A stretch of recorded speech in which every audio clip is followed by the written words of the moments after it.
speaking of North Korea and China, North Korea and China. So actually, in this case, it's North Korea and Malaysia. We saw last night in real time an escalation in tensions between North Korea and diplomatic relations between North Korea and Malaysia. The two countries they previously had a good relationship. Malaysians were quite a few Malaysians work in North Korea and vice versa. North Korea has an embassy in Malaysia. But this was up until Kim Jong-un's half brother was murdered in Kuala Lumpur. The North Korean government has demanded the body not have an autopsy and to be released in their custody. Malaysia has refused. And so subsequently, there has been an escalation in diplomatic relations where on today, North Korea closed its borders and they announced that they would not allow any Malaysians to leave until the incident in Malaysia is resolved, quote, in a fair manner. Shortly thereafter, Malaysia responded in kind, blocking any North Koreans from leaving Malaysia. So there's about 1,000 North Koreans who are believed to be in Malaysia. And until recently, one of the few countries North Koreans could actually even visit without a visa. This is still in the backdrop of a lot of things that's happening in the region, but we see an escalation between these two nations, and it really shows you how quickly a good relationship can go sour. Of course, this is on the tail of Kim Jong-un's brother being assassinated, our half-brother being assassinated, but still we see this escalation.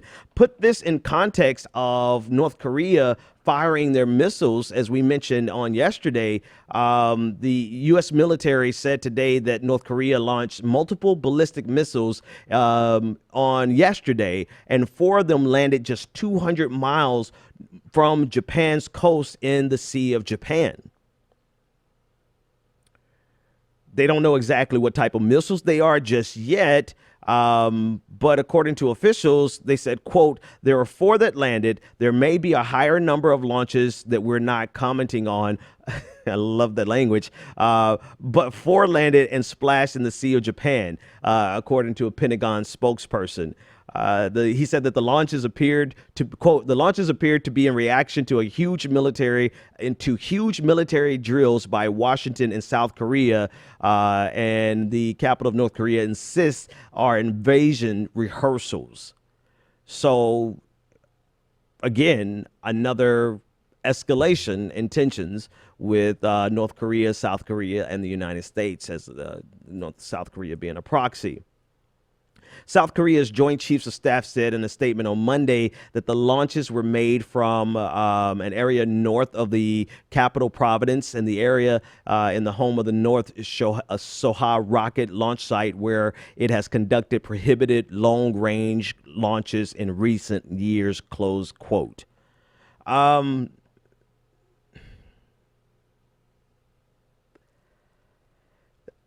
North Korea, this is actually what our bonus show is about tonight. North Korea presents the most volatile and most feasible path to a large-scale conflict out of every scenario that we have on the global stage right now. And that's because China. That's because of China.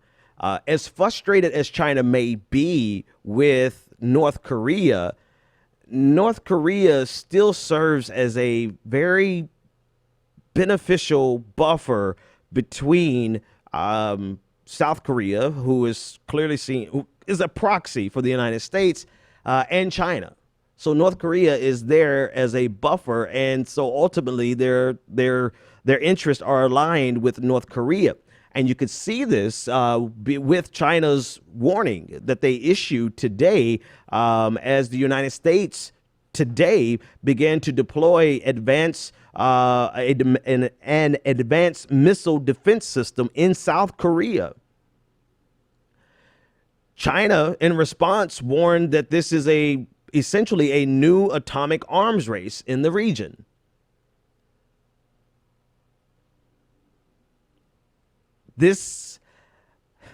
I'm taking my time with this because I don't want to be hyperbolic here, but this has overtones of not so much.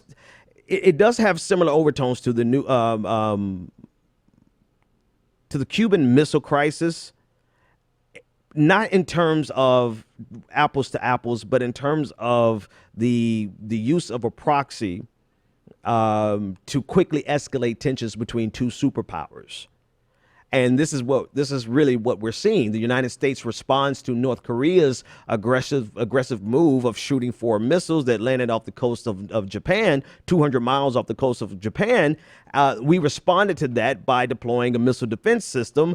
China says, hold on, this is a serious issue, and this is going to cause an atomic arms race.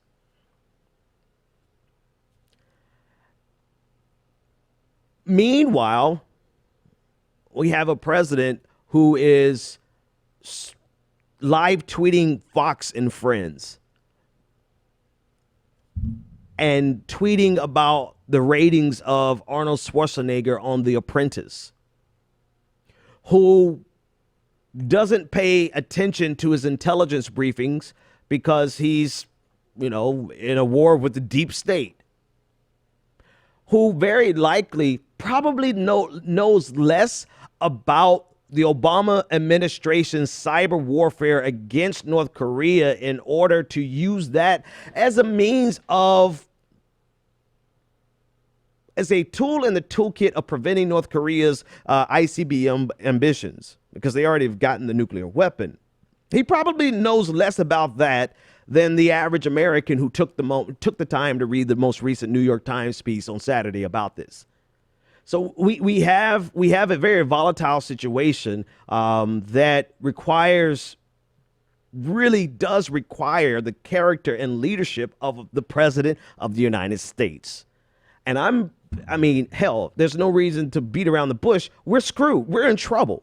We're in trouble. We're in trouble because we have a president who would rather delve into conspiracy theories from InfoWars and Breitbart, and would rather live tweet the friendly publications or broadcast of Fox and Friends than to actually deal with the real issues that are on the global stage right now.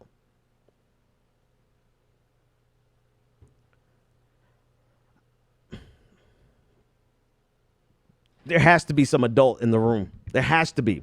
And there has to be.